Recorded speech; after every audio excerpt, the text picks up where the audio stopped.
Maddie and welcome to our How to Play for Moo and More. Moo and More is a trick-taking game for 3 to 6 players, mixing bidding with intense trick playing. There are 2 main parts, the auction phase and the trick-taking phase. Players join either the crown team or the shield team. Your goal? Rack up the most points and bonuses over multiple hands, a test of strategy, clever teamwork and resilience. Let's dig into the actual gameplay, starting with the setup. I will be doing a setup for a 4-player game, which is similar to a 5 or 6-player game, but if you're playing with 3 players, you should check the rulebook for some small adjustments in the setup. You randomly choose one person to be the dealer. The dealer shuffles the deck of cards and deals all 60 cards equally to all players. Then you lay out the 3 indicator tokens, all trump tokens and all shield bid tokens.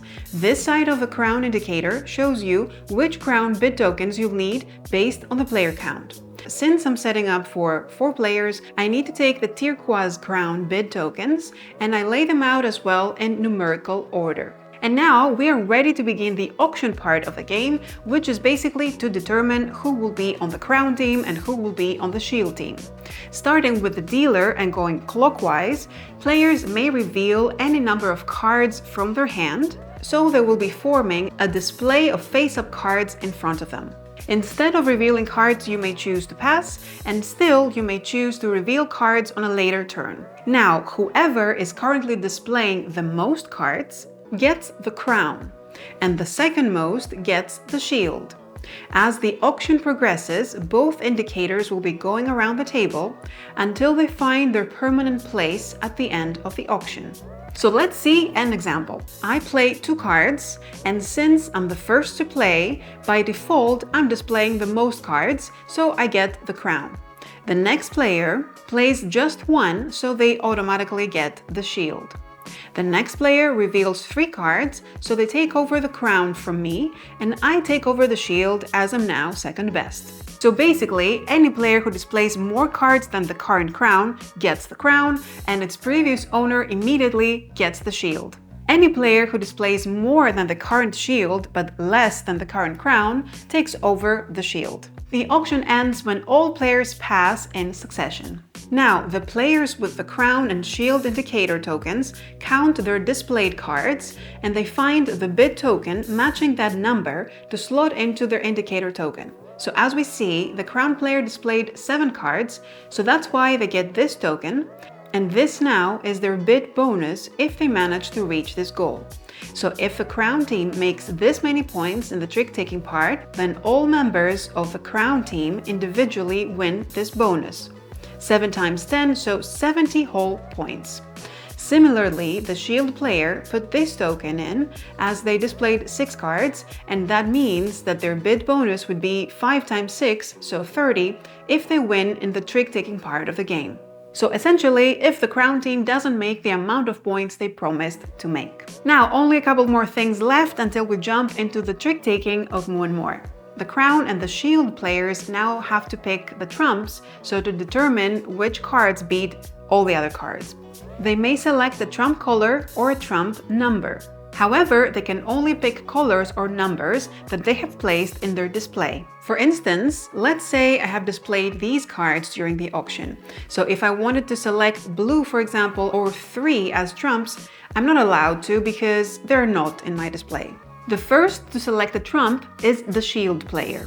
They choose a color or number first, and this becomes the minor trump. The crown then chooses a color or number, and this becomes the major trump, which outranks the minor. There's also the option to choose no trump, meaning there will be 1 or no trumps in play. So as we see in this game, the minor trump is the 2s and the major trump is the yellow. So this means that a yellow 2 is the super trump. It beats any other card. The yellow beats any other color, and the 2s beat any other number except the yellow cards. After the trumps have been selected, it's time to form the teams. The crown player picks a partner, and they can pick anyone except for the shield player. The revealed auction cards of each player can be helpful in making such a decision. The crown player and their partner are now the crown team, and all the other players are the shield team. If you're playing a 3-player game, the crown player plays alone, and the other 2 players are by default the shield team. And now we're ready to move to the trick-taking part of the game. All the cards revealed during the auction stay on display until they're played, so players can choose to play a card from their hand or from their display. We suggest sorting the display and separating the trump cards from your other cards on display to help all players keep the trumps in mind.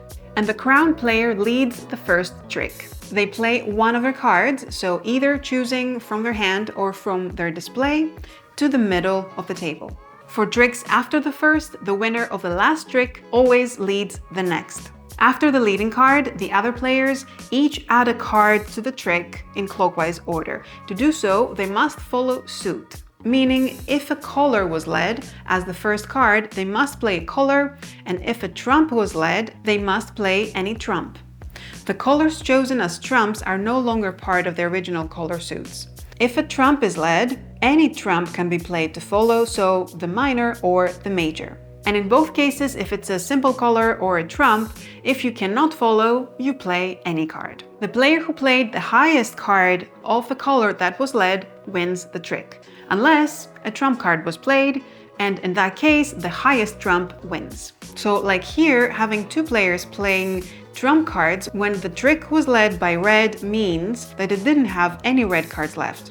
And of course, the major trump beats the minor trump, so this player would be the winner. If multiple players play the same highest card, the first player to play it wins.